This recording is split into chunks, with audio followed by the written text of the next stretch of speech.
Exclusive, unexpected, and a little uncomfortable.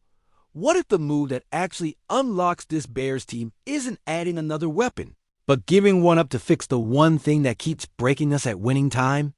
What if the most honest way to protect Caleb Williams is not one more highlight reel target outside, but a human sledgehammer inside who destroys drives at the line of scrimmage?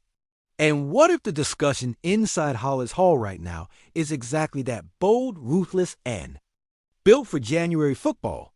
I'm going to walk you through the logic step-by-step football fit first, then cap mechanics, then timeline, so when I pull the curtain you'll know why a move like this is even on the table. No fluff, no wish list fantasy. I'll show you the map, the detours, and the cost of the tolls.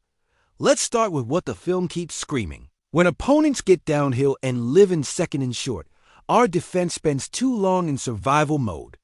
The strain then ripples to third down, where we have to cheat help to the edges, and the back end holds its breath.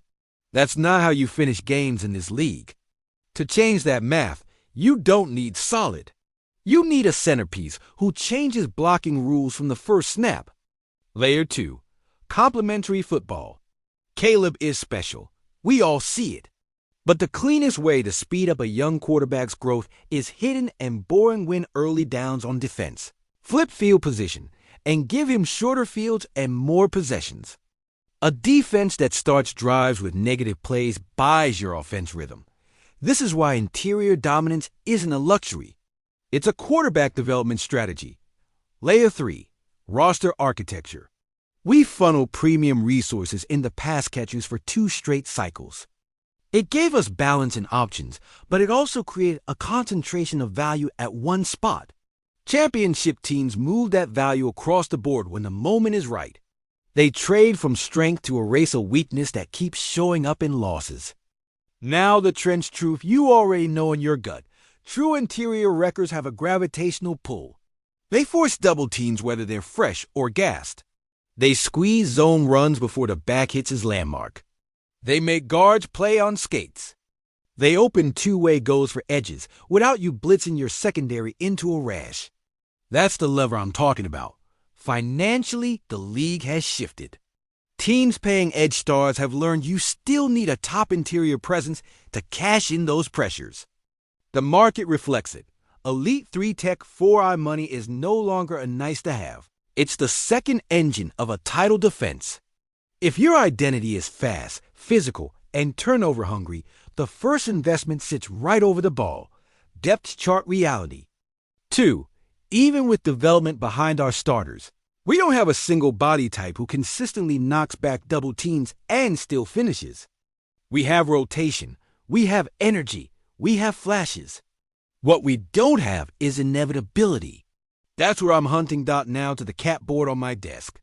A player-for-player framework can be cleaner than a picks-heavy deal in season because it keeps your draft capital intact and lets you rebalance the payroll across units. It also makes the compensation less volatile than a blinded bidding war at the deadline. When you trade Tier 1 for Tier 1, you're making a statement about identity, not chasing a headline. Before I reveal the core, let me say this plainly. I know what DJ Moore means to this locker room and to this city. Smart route runner, after-catch juice, alpha in big moments. Trading a player like that is not casual. It would ask the staff to reshape distribution, elevate the kids, and lean harder on game plan flexibility. It would also demand that the return be so impactful that the whole building feels the upgrade by Wednesday practice. And yes, there's a football reason you'd even consider it. Rome Odunze's trajectory is real. He separates on time, finishes through contact, and handles volume like a veteran. If your WR1 future is already standing in your room, the question becomes how you turn a surplus at one premium spot into a fix at another without draining draft ammo that you'll want in April. Here's the climax you've been waiting for. The concept being explored is a swap built around DJ Moore and Titans defensive tackle Jeffrey Simmons. One side shores up a top 5 need with a true interior force. The other injects a proven top target into an offense searching for an identity outside. This isn't an announce it moment.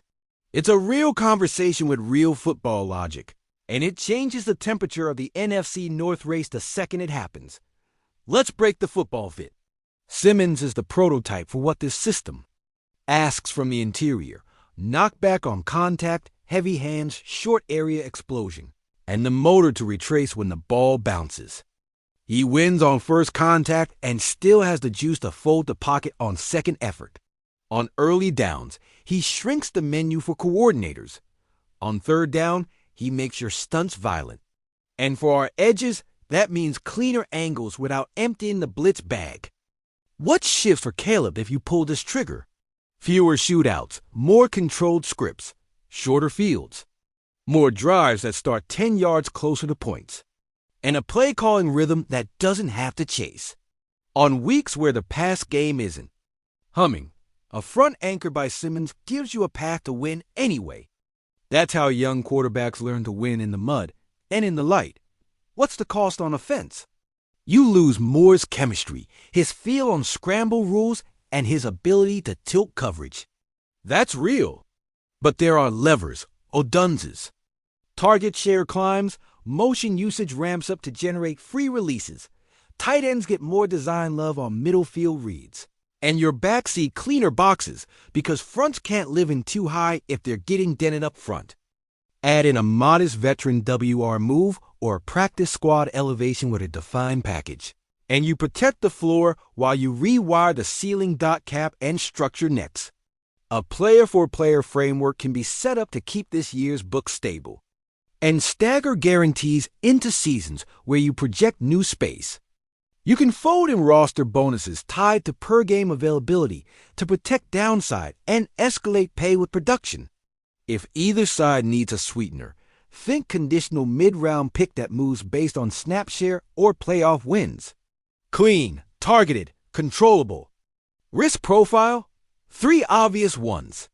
1. Chemistry shock. Caleb loses a trusted option midseason that demands scripting honesty and quick re-reps with Odun's K-Met to rebuild timing. 2. Trench reliance. If Simmons is nicked, you've concentrated value at a violent position. Mitigation is rotation discipline and sports science planning. 3. Opportunity cost. If a different need flares in December, you've used your biggest chip. The counter is that elite interior play raises every ship, including your coverage and edge room, timeline, and leverage. A deal like this only breathes if both sides agree on identity. The NFL deadline compresses patience. With every Sunday, the price recalibrates. If the Titans pivot to selling for futures, player for player gets harder. If they push for picks, you walk unless the numbers stay sane. If another DT hits the market, your fallback shouldn't look desperate. It should look disciplined. The locker room lens matters. Moves like this signal the veterans at the front. Office is serious about January football, not September optics. Defensive leaders feel it the first time an opponent tries duo and gets stuffed for no gain. The offense feels it when 3rd and 8 becomes 3rd and 5 because a sack turns into a punt. Culture is repetition. Repetition starts with the line of scrimmage. Game plan ripple effects I expect immediately. Less 5-man pressure to create the same havoc. More late rotation on the back end because your front buys time. And heavier simulated pressure on passing downs with Simmons as the anchor. Offensively, more quick game to settle the room early. Then layered shot calls off play action once the defense adjusts to Odun's as the declared WR1. Draft strategy benefits too. If you solve interior star now, your April board opens up. You can chase value at corner, swing tackle, or a versatile front 7 piece without forcing need. You also keep enough picks to trade up for a targeted prospect if a run starts at a position you love. That's what I mean by identity purchase one moved at. Simplifies 3 others. I'll be clear about my threshold. I only sign off if the return is the kind of interior force who doesn't need perfect around him to be great. Simmons is that. He resets the line of scrimmage. He eats doubles without losing shape. He finishes. If you're going to trade a star receiver in his prime, the equation must pay you back every single Sunday on downs 1 and 2. This does dot my final analysis. I believe this swap would harden the team's spine and speed up the build. You trade from a perceived surplus, you buy a need that never goes out of style, and you protect your quarterback with defense as much as with more roots. It's gutsy. It's not sentimental. It's the kind of move that tells the division you're not waiting around for next year. Before I close, I want to hear you. Would you do it? Would you move DJ Moorehart production? Leadership for the chance to own the interior with Jeffrey Simmons and change who we are on first down? Tell me how you price it, how you structure conditions, and which ripple worries you most. Drop it below. Let's build the smartest take in the room together. If you value straight talk with real football logic, stick with me here on Bears News Fan Report. Subscribe, turn on notifications, and share this with the fan in your life who loves trench truth more than jersey swaps. I'm here every week with clear updates and deep analysis you can trust.